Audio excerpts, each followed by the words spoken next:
The faint hum of the fluorescent light above Elara Vance's head was a monotonous lullaby to her despair. The air in her cramped studio apartment kitchen, usually vibrant with the promise of future creations, was heavy with the ghost of burnt sugar and the acrid temps of disappointment. Another batch, another failure. The dough, meant to rise with the grace of a morning sun, had stubbornly slumped, a metaphor for her own aspirations. Outside, the city hummed its indifferent tune, a symphony of sirens and distant chatter that only amplified her solitude. Elara, 27, brilliant and utterly exhausted, wiped a smudge of flour from her cheek with the back of a trembling hand. Beside the cooling, deflated pastries lay a crisp, white envelope. Another rejection, this one from a local bank, curtly stating her business plan for the Flourish and Hearth lacked sufficient collateral and market viability. Her dream, a community-focused bakery, celebrating heirloom grains and forgotten artisanal techniques, felt less like a passion and more like a cruel, personal joke. Her student loans were a Mount Everest of debt. The tiny apartment barely affordable, and her family, though loving, had begun to gently suggest she'd consider more stable options. A corporate job, a sensible career path, anything but this endless, uncompensated pursuit of perfection. Self-doubt, an insidious serpent, whispered in her ear nightly, questioning her talent, her sanity, her very right to dream so audaciously. She saw the other bakeries in the city, glistening with success, their windows brimming with perfect croissants and artisanal loaves, and wondered if she was simply built for failure. The deep, guttural ache in her chest was a constant companion. One particularly bleak Tuesday morning, after another sleepless night spent poring over recipes and financial spreadsheets she barely understood, Elara found herself nursing a lukewarm coffee at the counter of timeless trinkets. It was an antique shop 2 blocks from her apartment, run by Mr. Alistair Henderson, a man whose wrinkles seemed etched by wisdom rather than age. He was a silent fixture in her routine, usually lost amongst his dusty relics, meticulously polishing a silver locket or repairing a forgotten clock. Today, however, Mr. Henderson looked up from a delicate pocket watch as Elara sighed, a sound that seemed to carry the weight of her entire world. He had a way of seeing beyond the surface, a quiet knowing in his eyes. "Another culinary skirmish, Elara?" he asked, his voice raspy yet kind. He'd learned of her baking ambitions through their brief, infrequent conversations, having occasionally bought some of her less disastrous experiments. Elara offered a weak smile. "More like a full-blown rout, Mr. Henderson. My sourdough refuses to cooperate. My investors are non-existent, and my savings are, well, they're almost as deflated as my latest focaccia." She gestured vaguely towards the world outside, a world that seemed to hold success just out of her reach. "I just don't understand. I work so hard. I put in the hours. Why does it keep failing?" Mr. Henderson placed the pocket watch down, his movements slow and deliberate. He picked up a small, intricate metal bird, its wings spread as if in flight, despite missing a leg.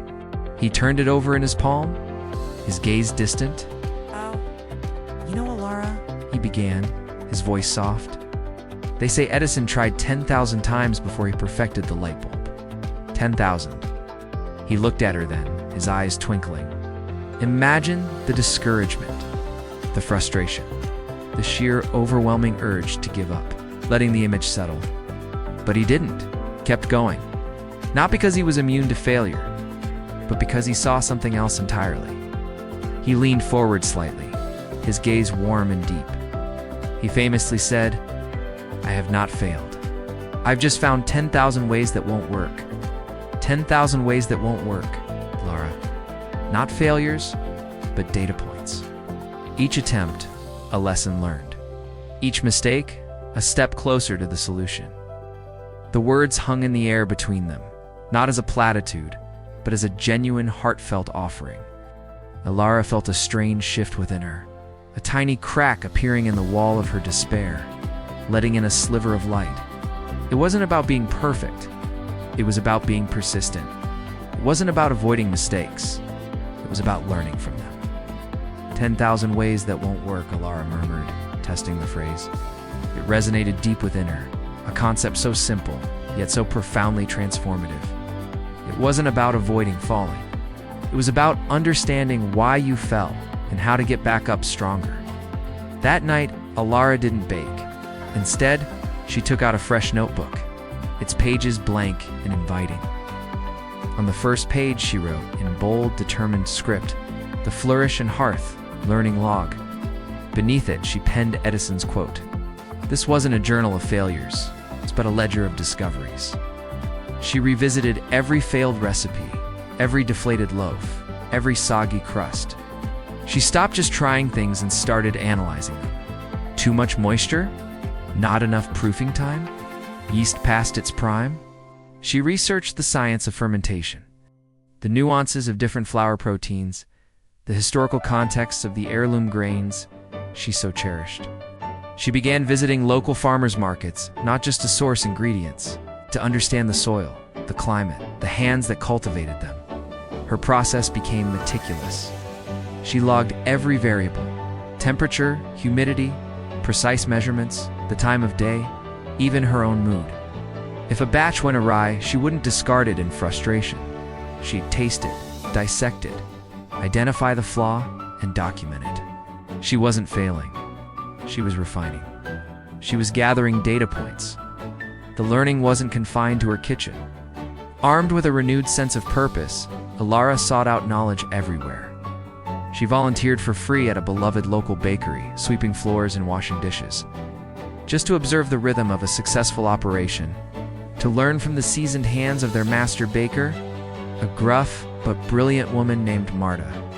Marta, initially wary, eventually saw the unwavering fire in Elara's eyes and began sharing her own hard-won wisdom, teaching Elara the subtle art of coaxing life into dough, the precise alchemy of heat and time. Elara also enrolled in free online business courses, devouring every lesson on marketing, finance, and entrepreneurship. She learned to craft a compelling narrative, not just a business plan. She practiced pitching her vision to anyone who would listen to the mirror. To her bewildered houseplants, to Mr. Henderson during her coffee breaks. She learned to speak not just about bread, but about community, heritage, and the comfort of shared moments around a hearth. There were still setbacks. She spent weeks perfecting a rye starter, only for it to fall flat.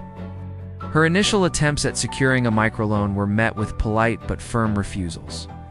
But each rejection, instead of crushing her, now sparked a new question. Why not? What can I do differently? She revised her business plan. It's incorporating Marta's insights and the feedback from potential lenders. It's making it stronger, more detailed, more reflective of her unique vision.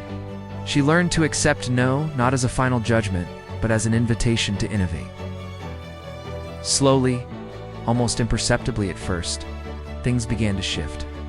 Her sourdough started singing, its crust golden, its crumb airy and complex. Her brioche, once dense and uninspired, now melted on the tongue. She developed a signature heirloom wheat loaf, a rich tapestry of flavor that spoke of forgotten fields and simpler times.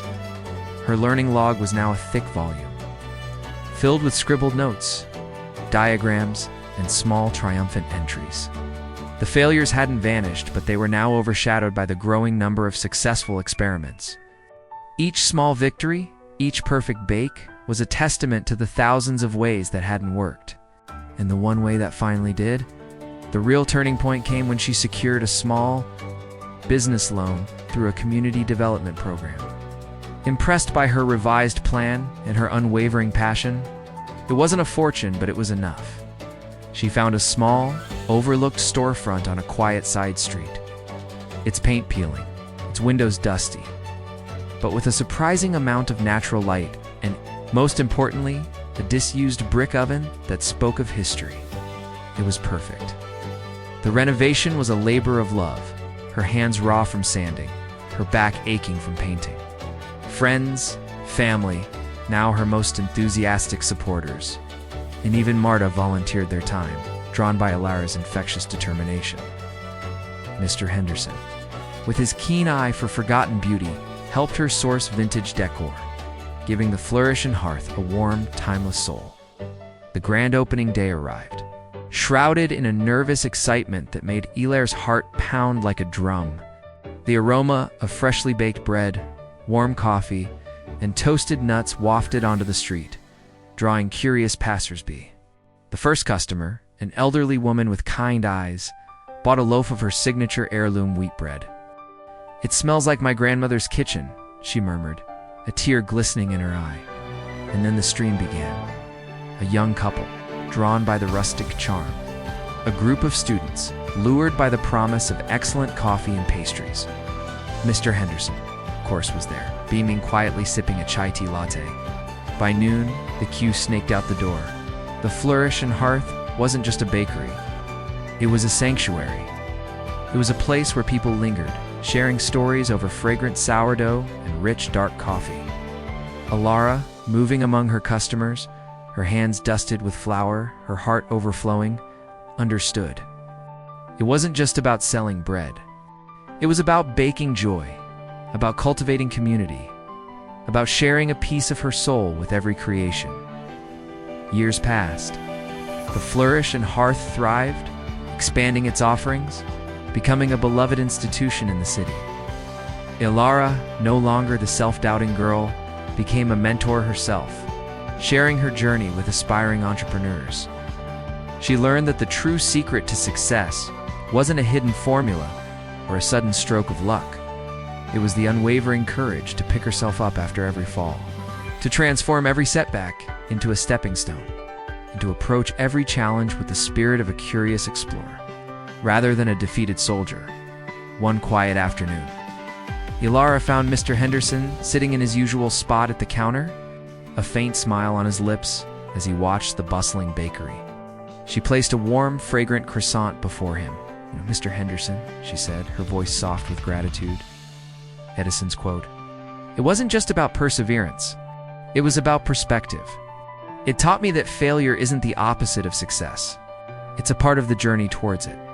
It's a vital ingredient, really." Mr. Henderson took a bite of the croissant, his eyes closing in blissful appreciation. "Indeed, Elara," he said, a contented sigh escaping him. "And you, my dear, baked that truth into every single loaf."